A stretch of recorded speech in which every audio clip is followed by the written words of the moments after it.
Welcome to RU5 news. Hanamkonda జిల్లా అసన్పర్తి మండలం పెగడపల్లి గ్రామంలో రంగరంగ వైభవ హనుమాన్ భిక్ష స్వాములు హనుమామాల దీక్ష స్వాములకు మంగళవారం రోజు కూర్ల రాజ్ కుమార్ స్వామి పూజ కార్యక్రమం మరియు భిక్ష ఏర్పాటు చేయడం జరిగింది.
అనుకున్న కొన్నాళ్ళ వనమాసము మొన ముందు కావాలి మధుమాసము.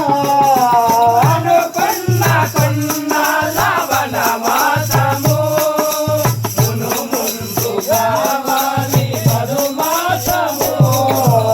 అనుకున్న కొన్నాళ్ళ వనమాసము మొన